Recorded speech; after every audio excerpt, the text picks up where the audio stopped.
जी नमस्कार। बहुत दिनों के बाद आपको मुखातिब करने का मौका मिल रहा है। मैं कल ही रात में लौटा हूँ। तबीयत नासाज है, लेकिन आज ये तय किया था कि आज आपको संबोधित करूँगा। कांग्रेस का जो AICC का अधिवेशन हुआ है वो पूरी तरह बोगस है। वो लोग इस अधिवेशन में न उन्होंने कांग्रेस को कोई दिशा दी है, न देश को कोई दिशा दी है।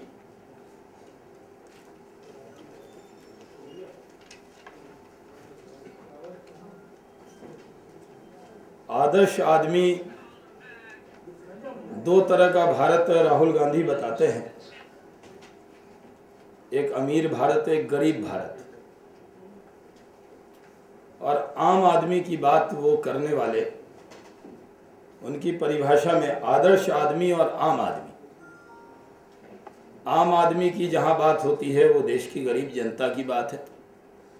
और आदर्श आदमी में मंच पर जहाँ 5 फोटो बहुत प्रमुखता से छपी, श्रीमती सोनिया गांधी जी का, मनमोहन सिंह जी का और राहुल गांधी जी का, ये 3 फोटो ने अखबार में काफ़ी अच्छा स्थान पाया।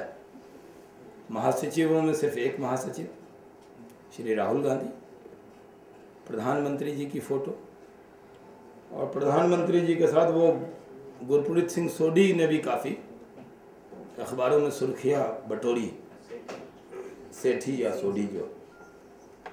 और उसके बाद जो 2 फोटो कांग्रेस के मंच पर जो आदर्श आदमी की 2 फोटो थी, वो सुरेश कलमारी और चौहान साहब। इलेक्ट्रॉनिक मीडिया ने अशोक चौहान, इलेक्ट्रॉनिक मीडिया में भी और प्रिंट मीडिया में भी दोनों ने काफ़ी सुर्खी बटोरी। उसके अलावा भ्रष्टाचार पर एक शब्द न मनमोहन सिंह जी ने बोला, न सोनिया जी ने बोला, न कांग्रेस के महामंत्री राहुल गांधी जी ने बोला। भ्रष्टाचार छुपाने के लिए राष्ट्रवादी संगठन RSS की आड़ ले रही है कांग्रेस। घोटाले के आरोप से मुकाबले के लिए कांग्रेस राष्ट्रवादी संगठन पर हमला बोल रही है। ऐसे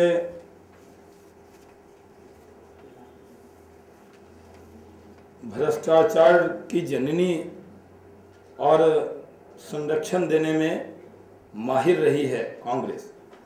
अब भ्रष्टाचारियों का पुनर्वास करने की जिम्मेदारी उठा रही है। जहाँ तक अशोक चौहान के इस्तीफे का सवाल है, तो ऐसी खबरें आ रही हैं कि वो अमेरिकी राष्ट्रपति को वहाँ आना है, इसका इंतज़ार है। लेकिन बिहार के लोगों को लगता है कि बिहार में जो चुनाव अभियान कांग्रेस चला रही है, जहाँ उसका कोई वजूद नहीं है, और उसके वजूद पर एक और कुठाराघात होगा अशोक चौहान का इस्तीफा, इसलिए वो बिहार के 1-2 फेज़ को और आगे बढ़ाने के लिए अशोक चौहान का इस्तीफा नहीं ले रहे। आप जानते हैं कि पिछले 2-3 वर्षों से आदर्शवाद की बात करने वाली कांग्रेस आज आदर्श सोसाइटी घोटाले में फंस गई। उनके लिए आदर्श सोसाइटी घोटाला है, न कि आम आदमी की चिंता। आप जानते हैं कि आदर्श सोसाइटी घोटाला, कॉमनवेल्थ घोटाला, जो फूड ग्रेन का अनाज घोटाला हुआ, 2G स्पेक्ट्रम का घोटाला, मिसाइल का घोटाला, नौसेना में जो खरीद हुई है गर्व की उसका घोटाला, चावल का, तेल का, इस तरह की बहुत से घोटाले पर वो खामोश है। और देश के लोगों का ध्यान वो बांटना चाहते हैं। भारतीय जनता पार्टी उनके इस प्रयास को विफल करेगी। हम ये चाहते हैं कि श्रीमती गांधी सिर्फ मूक दर्शक न बने। कांग्रेस एक ऐसी एजेंसी बन गई है, उनकी टीम का एक मेंबर घोटाला करता है और प्रणब मुखर्जी के नेतृत्व में एक टीम उसकी जांच करती है। ये नहीं हो सकता कि कांग्रेसी घोटाले में भी शामिल हों और उसकी जांच भी उनकी 2 मेंबर कमेटी करने लगे।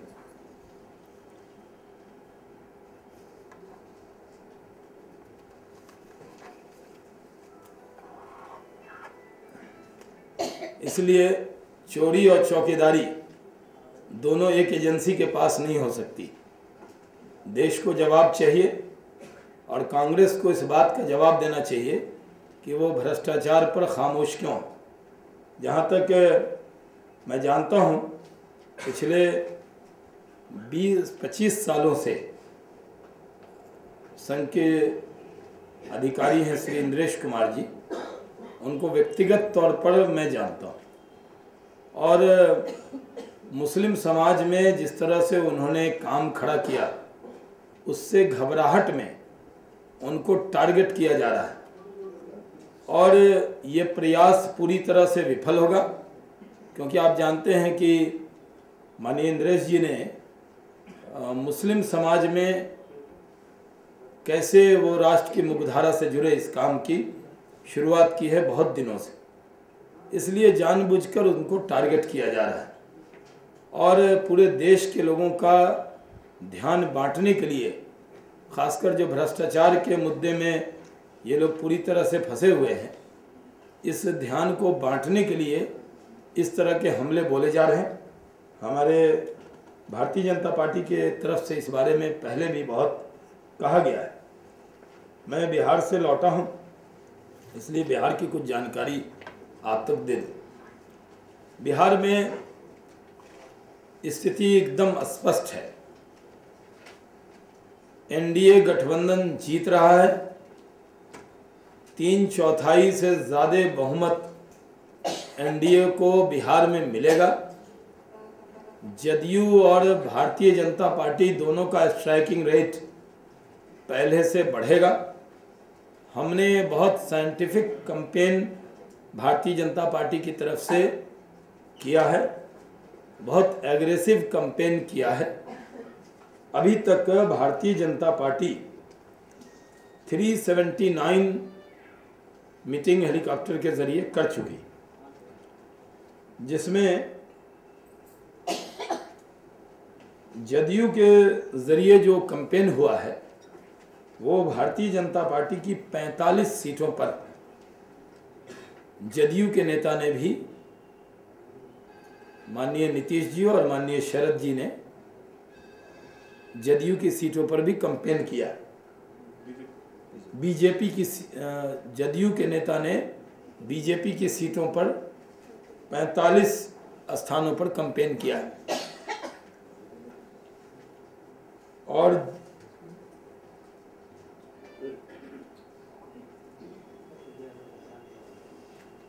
हम लोगों ने जो कैंपेन किया उसका ब्रेकअप ऐसा है। प्रथम चरण में 92, द्वितीय चरण में 61, तृतीय चरण में 93 और जो चौथा चरण है उसमें 59 और 5वां चरण में 50। नामांकन की जो सभा थी वो 24, जिसमें नामांकन में लोग गए, कुल 379। और भारतीय जनता पार्टी की तरफ से जदयू के लिए भी हम लोगों ने कैंपेन किया है। उसमें माननीय श्री सुशील कुमार मोदी के जरिए 22 स्थानों पर उनकी सभा की गई।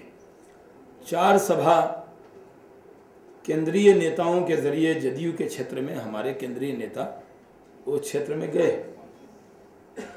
और 30 स्थानों पर मैं खुद और श्री राजीव प्रताप सिंह रूडी, ये दोनों 30 लैंडिंग उनके क्षेत्र में हमारे जरिए हुई है। तो 30, 22 और 4, ये कुल 56 लैंडिंग हमने जदयू के क्षेत्र में की। एक जॉइंट मीटिंग माननीय अरुण जेटली जी और नीतीश कुमार जी की पटना में हुई है, और सुशील जी के साथ भी पटना में, क्योंकि अलग अलग हेलीकॉप्टर से अलग अलग दिशा में सब लोग रहते हैं, इसलिए संभव था पटना में ही करना, तो वहाँ पर किया था। एक जॉइंट प्रेस कॉन्फ्रेंस भी माननीय नीतीश जी और माननीय अरुण जेटली जी के ज़रिए पटना में हुई है। हमारा आत्मविश्वास है कि हम विकास के मुद्दे पर बिहार में चुनाव जीत रहे हैं। कांग्रेस पूरी तरह से विफल हो चुकी है, राजद और लोजपा से लड़ाई है, लेकिन भारतीय जनता पार्टी या जदयू के कैंपेन के सामने उनका अभियान पूरी तरह बौना है, और बिहार की जनता फिर से एनडीए को मौका देने जा रही है। बहुत बहुत धन्यवाद। अध्यक्ष जी का एक रिलीज प्रेस स्टेटमेंट सुबह रिलीज़ किया था, उसकी कॉपी आपको उपलब्ध हो गई हो।